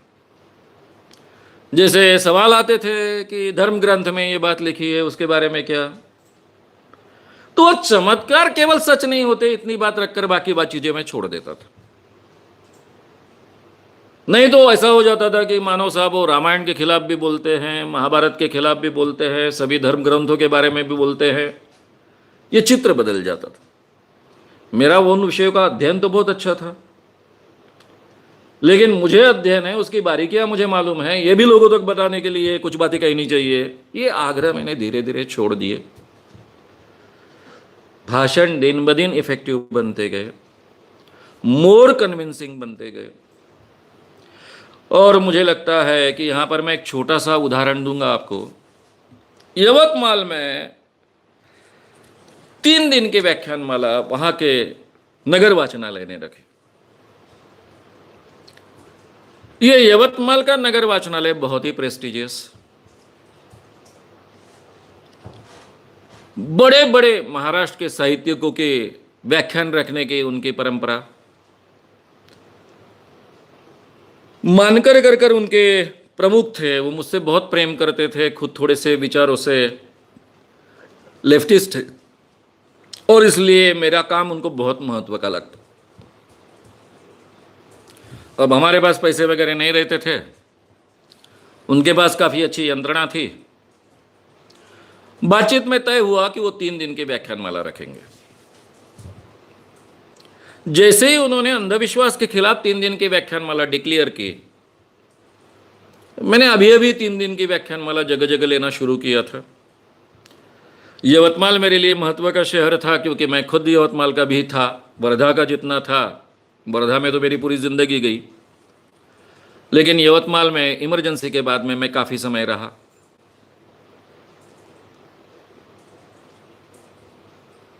तो जैसे ही ये डिक्लेयर हुई, इनकी पत्रिका छप गई, तो नागपुर के विदर्भ साहित्य संघ के कुछ पदाधिकारियों ने उनको काफ़ी विरोध किया। अरे जहाँ इतने बड़े बड़े लोगों के व्याख्यान आपने रखे, वहाँ का श्याम मानव के व्याख्यान रख रहे हो तुम। अब मुझे वो एक यंग पत्रकार कर देखते थे, उनके दिमाग में शायद वही प्रतिमा थी। वहाँ लिमय नाम के एक लाइब्रेरियन थे जो अच्छे पदाधिकारी थे विदर्भ साहित्य संघ के। वो तो खुद मिलने आए उनसे और उनसे कहा कि इस लड़के की क्या व्याख्यानमाला रखते हो तुम, 50 लोग भी सुनने के लिए नहीं आएंगे। मानकर जी बोले शायद आप उसको जानते नहीं हो, किसी ने भी उसका व्याख्यान रखा तो भी बैठने को लोगों को जगह नहीं मिलती, इसलिए वो तो छोड़ ही दो, आप कुछ नहीं आएंगे। रहा सवाल तुम्हारे प्रेस्टीज वगैरह का, तो उसको मैं मानता नहीं हूं। ये काम बहुत महत्व का है, मैंने ऑलरेडी डिक्लेयर की है, 3 दिन की व्याख्यानमाला होगी। तुमको चाहे तो विदर्भ साहित्य संघ से हमको निकाल डालो, यानी जो अफिलिएटेड है नगर वाचनालय उसको निकाल डालो, यहां तक बात हो गई। अब फिर उनको भी गुस्सा आ गया था, उन्होंने बहुत अच्छी पब्लिसिटी की। पहले ही दिन में 3-4 हजार लोग, बैठने को जगह नहीं। व्याख्यान हुआ, करीबन 5,000 के ऊपर लोग आए थे पहले ही दिन में। 3 दिन व्याख्यानमाला चलने वाली है। सामने गांव के बहुत महत्व के बूढ़े लोग बैठे थे, उनमें कुछ रिटायर्ड वकील थे, कुछ जज थे, कुछ डॉक्टर्स थे, प्रेस्टिजियस लोग थे। मैं थोड़ा सा यवतमाल का होने के कारण उनको थोड़ा जानता था। जैसे ही व्याख्यान खत्म हुआ वो मेरे साथ झगड़ने लगे, क्या बोल रहे हो तुम, ये सब झूठा है, ये झूठा है, वो झूठा है, क्या है ये सब। बहुत चिढ़ गए थे। मैंने उनको नम्रता से कहा कि देखिए ये व्याख्यान मैं आपके लिए नहीं दे रहा हूं, ये व्याख्यान जवान लड़के लड़कियों के लिए। अब आपको इस उम्र में सब सहन होना पॉसिबल नहीं है, क्योंकि इतने दिनों तक आध्यात्मिक क्षेत्र में आपने अपना जीवन पूरा दिया है, उन चीजों को माना है, और इनमें से कई बातें झूठी है। ये आपको उम्र के 70वें साल में पता चलेगा, 75वें साल में पता चलेगा, तो आपको दुख तो होगा ही। इसलिए मैं आपसे रिक्वेस्ट करता हूं कि कल आप भाषण सुनने के लिए मत आइए। लेकिन मैंने जो कहा वो 100% सच। अगर आपको लगता है झूठ है तो फिर तो आह्वान तो ही, हर चीज के लिए मैंने जाहिर तरीके से आह्वान आपके सामने रखा ही है। फिर दूसरे दिन वो आकर सामने ही बैठे। फिर व्याख्यान होने के बाद मेरे साथ झगड़ने को आए। अब कल से थोड़ा मेरा एटीट्यूड पूरी तरह से बदल गया था। मैंने फिर बोला उनको, आपने आपसे कहा था ना मैंने भाषण सुनने के लिए मत आइए, आपके लिए नहीं है ये व्याख्यान। अरे घर में बैठना नहीं होता ना, तय किया था नहीं आने का बिल्कुल। लेकिन जैसे ही समय होते हो गया, इतने अस्वस्थ हो गए हम, दूसरे का आवाज लेकर निकले घर से बाहर। तुम बोलते ही इतना अच्छा हो कि सुनने की इच्छा होती। दूसरे दिन के बाद में तीसरे दिन भी आए, तीसरे दिन भी झगड़ने लग गए। बोला छोड़ दीजिए, आप भूल जाइए 3 दिन में। ऐसे कैसे भूल दिए, तुम्हारी बात बिल्कुल दिल के अंदर जाकर बैठती है, भूल भी नहीं सकते। नींद भी आना बंद हो गया, हमारी पूरी नींद उड़ा दी तुमने। अब उनके घर के जो लोग उनके साथ में आते थे उनको मैं समझाता था कि समझाइए इनको, भूल जाइए इन बातों को। बोले सर वो भूलने वाले नहीं हैं, रात दिन हमारा दिमाग खा रहे। और किसी ने ये छोड़ दिया, किसी ने वो छोड़ दिया, किसी ने घर के बाबाओं के फोटो निकाल कर बाहर डाल दिए। ज्योतिषियों को बहुत मानते थे, किसी ने पत्रिका जला डाली। ये सब रिपोर्ट्स उन्होंने दिए। और ऐसे कई उदाहरण सुनने के बाद में मेरे ध्यान में आया कि ये 3 दिन की या 5 दिन की अपनी व्याख्यानमाला होती है, वो इंसान को बदलने का बहुत प्रभावी हथियार बन जाती है। और फिर मैं जाहिर तरीके से कहने लग गया कि आप अगर 3 दिन की या 5 दिन की व्याख्यानमाला सुनने के लिए आते हो, 3 या 5 दिन पूरी तरह से अटेंड करते हो, तो व्याख्यान सुनने के लिए आए पहले दिन और आखिरी के दिन में व्याख्यान सुनकर जा रहे हो, इसमें बहुत अंतर रहने वाला है। कोई भी व्यक्ति पहले जैसा रह ही नहीं सकता, उसमें परिवर्तन होना ही है। और वो बात 100% सच होती थी। लोग बदलते थे, उनके व्यवहार बदलते थे, बर्ताव बदलता था, सोच तो बदलती ही थी। इस ढंग से भाषण डिजाइन होते गए। मैं तो बहुत पहले से जानता था, क्योंकि मैं खुद बदला था आचार्य दादा धर्माधिकारी के भाषण सुनकर। भाषण ये लोगों को बदलने का बहुत सुंदर माध्यम हो सकता है। जाहिर व्याख्यान की एक दिक्कत थी कि लोग एक व्याख्यान सुने, बहुत कन्विंस हो जाए, बाद में उस गांव में मैं कई 20-25 साल तो जाने वाला नहीं हूं, बाद में वो व्याख्यान सुने ही नहीं। तो जो प्रभाव एक व्याख्यान का उनके मन पर निर्माण हुआ वो धीरे धीरे निकल जाता था। लेकिन अगर 3 दिन 5 दिन के व्याख्यान माला वो अटेंड करते हैं तो ये प्रभाव बहुत गहरा हो जाता। उनके दिमाग में जो सवाल है उन हर सवाल का जवाब मेरे व्याख्यान में मिले, इसी ढंग से मैंने अपने व्याख्यान डिजाइन किए थे। हर व्याख्यान 3 घंटे कम से कम चलता था और इसमें काफी चीजें बहुत अच्छे ढंग से लोगों के सामने प्रदर्शित हो सकती थी। और इसके परिणाम ऐसे हुए कि ये जो अपना टूल है लोगों को बदलने का, अपनी भाषण कला, ये भाषण की सिस्टम, ये बहुत इफेक्टिव ढंग से लोगों के सामने रख पाए, उसको उस ढंग से डिजाइन कर पाए, इसकी जरूरत मुझे बार बार महसूस होते गई। और मेरी जो आदत थी, अब एक विषय पर मैं हजारों भाषण दे रहा हूं, लेकिन इसके बावजूद जब कोई भी बहुत बड़ा व्याख्यान होता था, बड़ी संख्या में बड़ी तादाद में लोग आते थे, उसके बाद में उस व्याख्यान का मैं मूल्यांकन करता था और मेरी जो व्याख्यान की नोट्स होती है वहां पर मैं लिखता था कि आज के व्याख्यान में क्या कमी हुई, क्या ज्यादती हुई, कहां मैं चूक गया, कौन सा पॉइंट मैंने गलत ढंग से रखा, कौन सा पॉइंट मैंने ज्यादा इफेक्टिव ढंग से रखना चाहिए, कौन से चीज को मैंने ज्यादा समय दिया जो कि आवश्यक नहीं था, और कौन से पॉइंट को आवश्यक था लेकिन मैंने कम समय दिया। इसके बारे में व्याख्यान खत्म होने के बाद सोने के पहले, चाहे सोने को मुझे रात के 4 बज जाए, सुबह के 4, फिर भी ये मूल्यांकन करने के बाद ही मैं सोता था। अपना यह अंधविश्वास के खिलाफ का हर विषय का भाषण, उसमें काफी अलग अलग विषय थे, बहुत इफेक्टिव बने। लोग ज्यादातर कन्विंस हो, कम से कम दुखी हो, उनकी आस्था को कम से कम ठेस पहुंचे, इस ढंग से मैं डिजाइन करते गया। शुरुआत के दिनों में मेरे शायद बोलने में कभी कभी इस ढंग से आता था कि अंधश्रद्धा और श्रद्धा करीबन एक ही है, दोनों में कोई अंतर नहीं। बात सही है कि प्रोसेस में कोई अंतर नहीं है, प्रोसेस सेम है, अंधश्रद्धा की भी प्रोसेस सेम है, श्रद्धा की भी प्रोसेस सेम है। लेकिन श्रद्धा आस्था के बारे में लोग बहुत टची होते हैं, इसलिए इस ढंग से यह बात नहीं जानी चाहिए। आप आस्था रखते हो, बहुत अच्छी बात है, केवल उस आस्था को करेक्ट रखिए। जैसे मराठी में डोळा श्रद्धा कहा जाता था, जागरूक आस्था रखिए।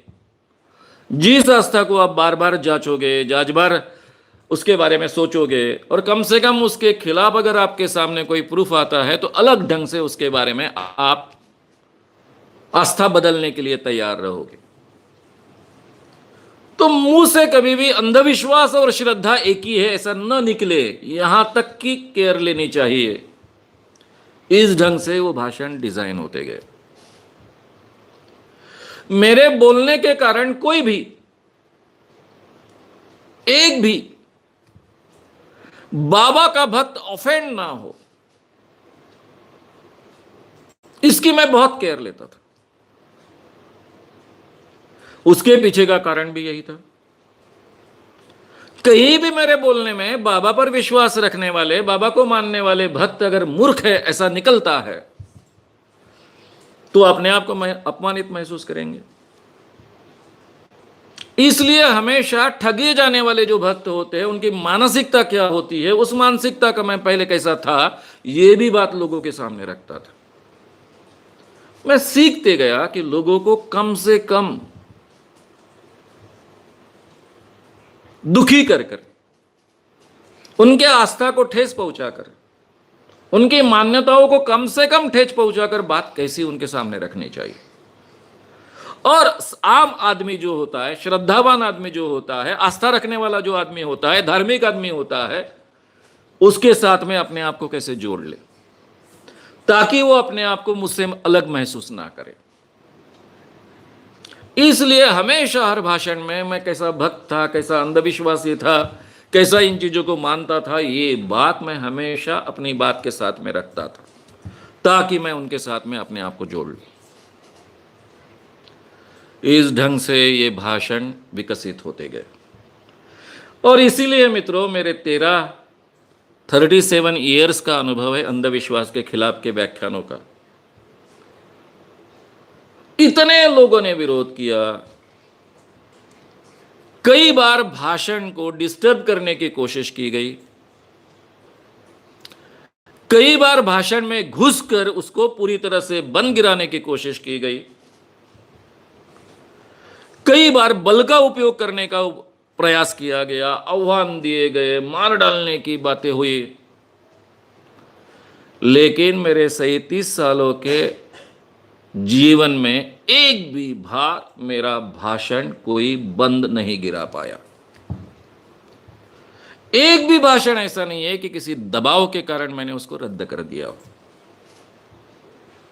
एक बार कोई प्रोग्राम अगर डिक्लेयर हो गया तो मैं उसको तो पूरा करने ही वाला हूं, चाहे कुछ भी हो जाए, दुनिया इधर की उधर हो जाए। एक भी मेरा व्याख्यान कोई बीच में रोक नहीं पाया, एक भी व्याख्यान कोई बंद नहीं गिरा पाया। ऐसे कई उदाहरण आए, वो उदाहरण बहुत इंटरेस्टिंग है। कल के व्याख्यान में हम विस्तार से उनको देखेंगे। यानी ये जो हथियार है भाषण कला का, कितने अच्छे ढंग से इसका उपयोग किया जा सकता है, कितने इफेक्टिवली उपयोग किया जा सकता है, ये आपको उस कारण बहुत अच्छे ढंग से ध्यान में आएगा। मैं हमेशा कहता हूं कि भाषण कला के इतने प्रयोग करने का अवसर शायद ही किसी और व्यक्ति को मिला होगा। और भाषण कला की ओर एक इफेक्टिव मीन्स कर लोगों में बदलाव लाने का एक बहुत ही प्रभावी साधन कर शायद ही इतना गहराई से किसी ने विचार किया होगा, इतना गहराई से शायद अध्ययन किया होगा। ये सब बातें मुझे आपके सामने रखनी है। इसमें की जो टेक्निकल बातें हैं वो भी मुझे आपके सामने रखनी है। ये जो सीरीज होगा 6-7 भाषण का, ये परमानेंटली अपलोडेड रहने वाला है यूट्यूब पर,